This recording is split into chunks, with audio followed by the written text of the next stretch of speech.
Bonjour, je m'appelle Audrey Goffinet, je suis ergothérapeute en gériatrie aiguë et avec ma collègue Floriane Lecomte, on va vous parler de l'ergothérapie en gériatrie aiguë et en médecine interne. Donc voilà une petite présentation des services pour commencer. Donc la gériatrie à 19 lits est un secteur fermé, tandis que la médecine interne à 35 lits est un secteur ouvert. Les principaux motifs d'admission en gériatrie sont des patients de plus de 75 ans qui ont des troubles cognitivo-comportementaux, des pathologies, un déclin fonctionnel ou une fragilité. En médecine interne, ce sont des patients avec des maladies infectieuses, métaboliques ou oncologiques. Notre prise en charge est pluridisciplinaire. Nous avons une durée moyenne de séjour de 12 jours en gériatrie contre 7,6 jours en médecine interne et nos patients sont admis soit par les urgences ou bien des transferts en interne ou encore ils viennent directement du domicile. Donc la prise en charge de l'ergothérapeute dans ces deux services est relativement la même, c'est pour ça qu'on va vous faire une présentation commune. Donc, les différents rôles de l'ergothérapeute dans ces services qu'on va aborder maintenant, c'est l'évaluation de l'autonomie dans les actes de la vie journalière, l'évaluation du risque de chute, la rééducation des fonctions motrices, la stimulation des fonctions cognitives et la préparation du retour à domicile seront évoquées par ma collègue un peu plus tard. Donc, l'évaluation de l'autonomie dans les activités de la vie journalière ou AVJ.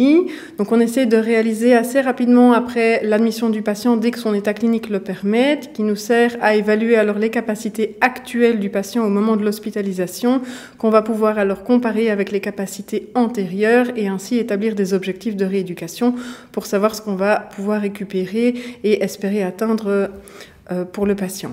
Donc, on va le réaliser en situation écologique, donc par exemple en salle de bain pour évaluer la toilette, l'habillage, tous les petits soins d'hygiène, ou bien par exemple grâce à un groupe repas où on peut évaluer comment le patient arrive à s'alimenter, est-ce qu'il arrive à utiliser des couverts, est-ce qu'il faut mettre des adaptations en place, comme par exemple des bords d'assiette, des couverts adaptés, un verre adapté, etc. Et donc, on va retranscrire tout ça sur un pictogramme grâce à un code couleur, donc voici. Il va du vert au rouge. Le vert, le patient est complètement autonome, il fait tout seul. Le rouge, il faut le faire à sa place, il n'y arrive pas. Le bleu, le patient doit être guidé, ou il faut une présence, par exemple, pour minimiser le risque de chute, ou bien pour l'aider à s'organiser. Et le jaune, il faut l'aider. Donc ce pictogramme est affiché en chambre. On va pouvoir évaluer au cours de l'hospitalisation au besoin si le patient fait par exemple beaucoup de progrès et il permet une continuité de soins, notamment avec les soignants donc, qui interviennent dans la chambre du patient et qui vont voir justement quelles sont ses capacités et pouvoir faire participer aussi le patient dans les soins.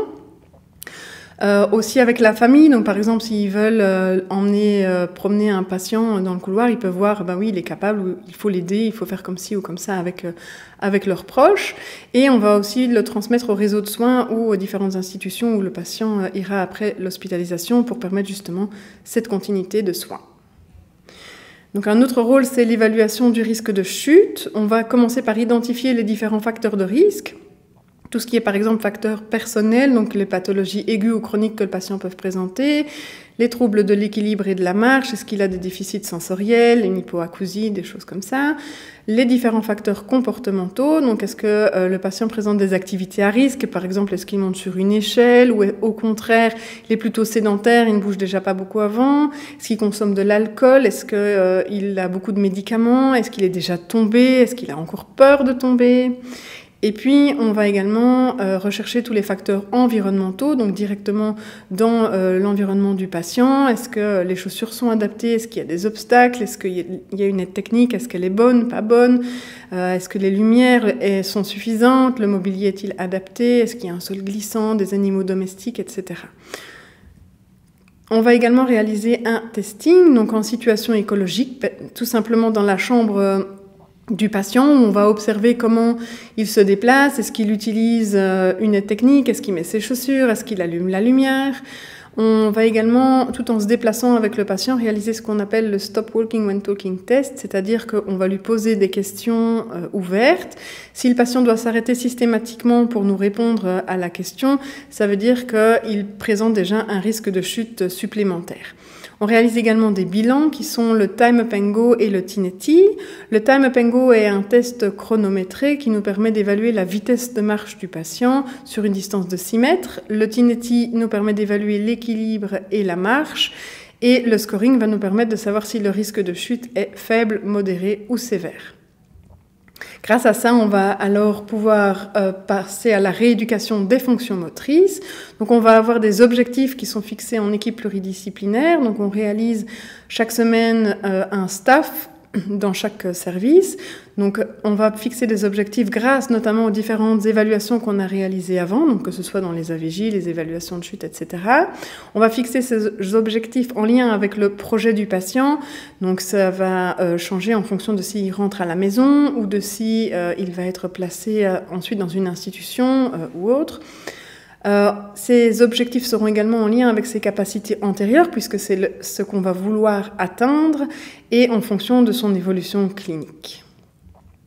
Donc on va essayer d'entamer cette rééducation le plus rapidement possible, chaque jour, si l'état clinique du patient le permet. On peut commencer justement en chambre si le patient est moins bien au début, et rapidement venir en salle de rééducation, puisqu'elle nous permet de travailler plus de choses avec le patient et également de sortir un peu le patient de sa chambre, ce qui est aussi bénéfique d'un point de vue thymique.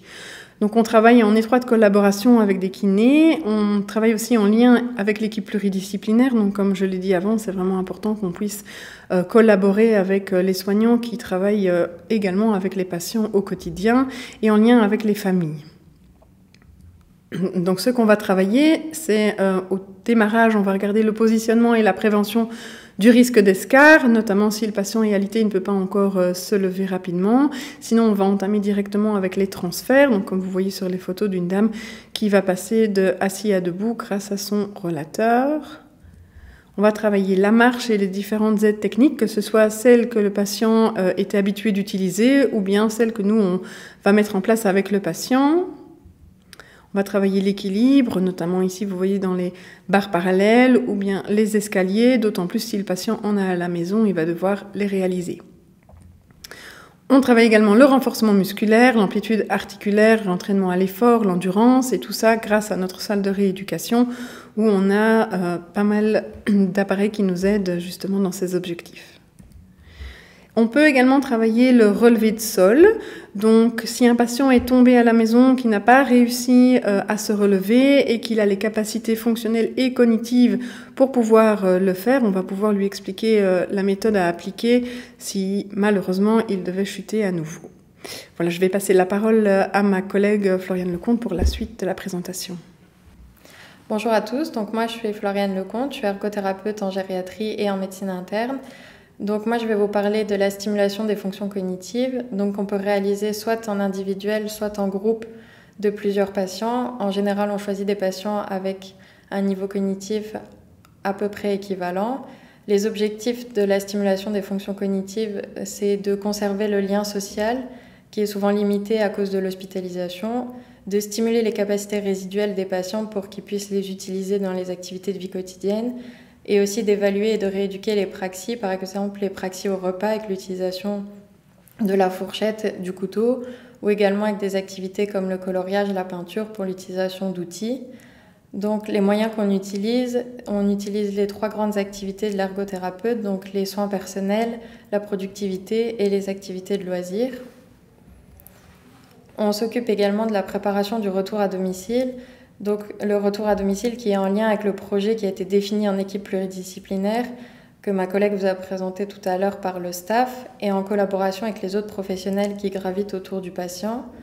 Donc le retour à domicile, il doit répondre aux besoins du patient en fonction de ses capacités actuelles, mais également aux besoins de la famille et des différents intervenants comme le réseau de soins. Et pour faciliter le retour à domicile, on le prépare à l'avance pour permettre une continuité de soins et de maintenir ou améliorer l'autonomie du patient le plus longtemps possible et faciliter le maintien à domicile. Donc pour ça, on peut par exemple demander l'assurance dépendance dans le but de mettre en place des aides comme un réseau de soins, une gouvernante, une téléalarme que vous voyez juste ici, ou encore des repas sur roue, des séances de kinésithérapie, d'ergothérapie. Et on peut également adapter le domicile avec des conseils d'aménagement, par exemple de transformer une baignoire en douche ou d'autres aménagements. Et pour ça, on peut se mettre en lien avec nos collègues ergothérapeutes des réseaux de soins qui peuvent faire des visites à domicile. On peut également commander du matériel comme des rollators, des lits médicalisés ou ce dont le patient a besoin via des ordonnances ou via la helpline qui correspond à l'assurance dépendance. Du coup, avec ma collègue Audrey Goffinet, on intervient aussi dans le cadre de l'hôpital de jour gériatrique, donc qui s'adresse pour des patients gériatriques qu'on a pu rencontrer soit en hospitalisation, soit en consultation. Et c'est une journée à visée diagnostique qui se réalise en équipe pluridisciplinaire avec des collègues infirmiers, neuropsychologues, un médecin gériatre et également nous les ergothérapeutes, qui permet un suivi de l'état cognitif du patient mais également clinique et fonctionnel et qui permet de réévaluer les besoins du patient. Donc le rôle de l'ergothérapeute dans l'hôpital de jour gériatrique, c'est une évaluation de son environnement architectural, matériel et humain. Donc s'il y a des réseaux de soins qui interviennent, s'il a des escaliers à faire, comment il réalise sa toilette à la maison, comment il s'organise pour préparer les repas. Donc on fait également une évaluation fonctionnelle avec, par exemple, on va aller dans les escaliers avec le patient pour voir comment il le fait seul, s'il a besoin d'aide, s'il a besoin d'aménagement au domicile. Également une évaluation de la marche avec le Tineti Time Up and Go que ma collègue vous a présenté tout à l'heure.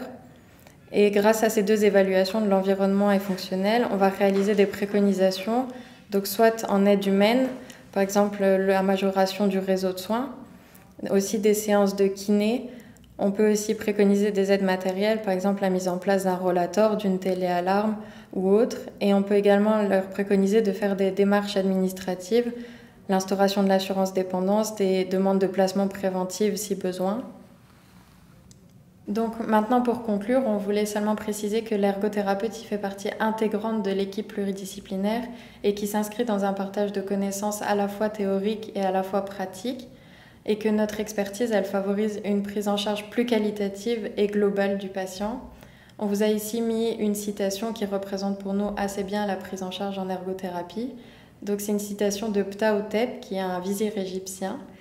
Donc l'activité produit la richesse, mais elle ne dure pas quand l'activité se relâche. Et du coup, on vous remercie pour votre attention et pour l'intérêt que vous avez porté à notre présentation. Merci. Et on vous laisse ici nos adresses mail si jamais vous avez des questions concernant nos prises en charge dans nos deux services.